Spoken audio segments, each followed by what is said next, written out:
پاکستان کی مسلح افواج کا شمار دنیا کی پروفیشنل ترین افواج میں ہوتا ہے۔ یہی وجہ ہے کہ پاکستان کی فوج ہر قسم کی جارحیت اور بری، بحری اور فضائی حملوں کی صورت میں ملک کی سرحدوں کا دفاع کرنا جانتی ہے اور بھرپور صلاحیت رکھتی ہے۔ اس کا چھوٹا سا مظاہرہ پاکستان کی مسلح افواج نے گزشتہ 2 دنوں میں دنیا کے سامنے کیا ہے اور فرانس کے رافیل نامی طیاروں کو بھی مار گرایا ہے، جو بھارت نے فرانس سے اس یقین پر حاصل کیے تھے کہ اب اس کی فضائیہ ناقابل تسخیر ہو چکی ہے۔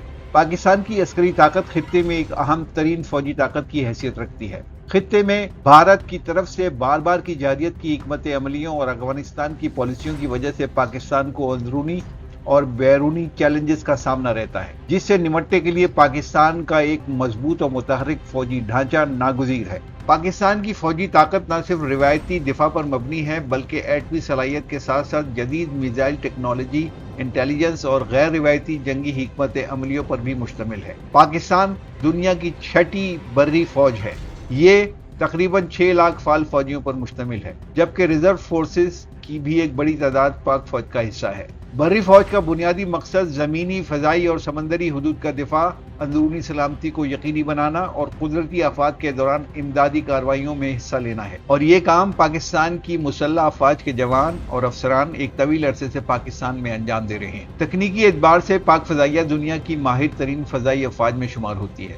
F-16، GF-17 تھنڈر، معراج اور دیگر جدید طیارے اس کے بیڑے میں شامل ہیں۔ پاکستان نے چین کے اشتراک سے GF-17 لڑاکا طیارہ تیار کیا ہے، جو دفاعی خود کفالت کی علامت ہے۔ دوسری طرف پاک بحریہ بحیرہ عرب میں پاکستان کے سمندری مفادات اور سرحدوں کا تحفظ کرتی ہے۔ جدید فریگیٹس، آبدوزیں اور میزائلوں سے لیس بحریہ دفاعی حکمت عملی کا ایک اہم ستون ہے۔ اس کے علاوہ چین کے ساتھ اشتراک سے نئے جنگی بحری جہاز بھی تیار کیے جا رہے ہیں۔ پاکستان 1998 میں کامیاب ایٹمی تجربات کے بعد دنیا کی پہلی اسلامی ایٹمی طاقت بن گیا، جبکہ پاکستان کا شمار دنیا کی 7 ایٹمی طاقتوں میں ہوتا ہے۔ اس کے ایٹمی اثاثے نیشنل کمانڈ اتھارٹی کے زیر نگرانی ہیں، جو محفوظ ترین ہیں۔ پاکستان کے پاس مختلف رینج کے بیلسٹک میزائل غوری، شاہین، ابدالی، نصر موجود ہیں، جو زمینی، فضائی اور بحری پلیٹ فارم سے فائر کیے جا سکتے ہیں۔ پاکستان دفاعی صنعت میں بھی نمایاں پیش رفت کر رہا ہے۔ Wah factories, heavy industries, Taxila,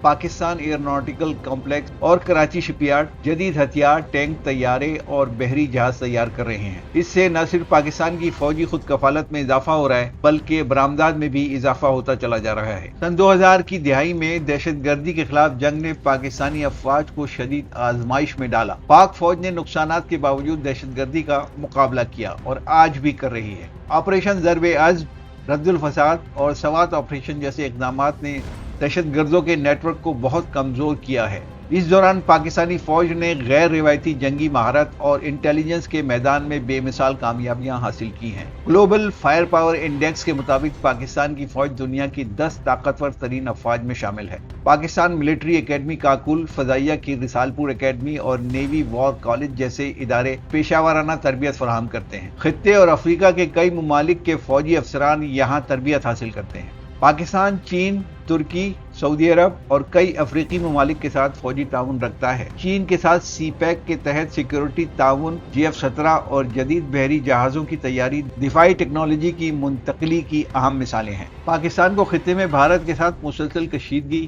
جنگ کے خطرات، داخلی سیکورٹی خدشات اور معاشی دباؤ جیسے چیلنجز درپیش رہتے ہیں۔ تاہم فوجی قیادت نے سائبر وارفیئر، جدید انٹیلیجنس اور اسٹریٹجک اثاثوں کی حفاظت پر خاص توجہ دی ہے۔ پاکستان کی عسکری طاقت ایک متوازن، متحرک اور جدید دفاعی نظام پر مشتمل ہے، جو نہ صرف ملک کی جغرافیائی سرحدوں کی حفاظت کرتا ہے بلکہ اندرونی استحکام، عالمی امن مشن میں کردار اور دفاعی سفارتکاری میں بھی اہم کردار ادا کر رہا ہے۔ عسکری طاقت پاکستان کے قومی وقار، خود مختاری اور سلامتی کی ضمانت ہے۔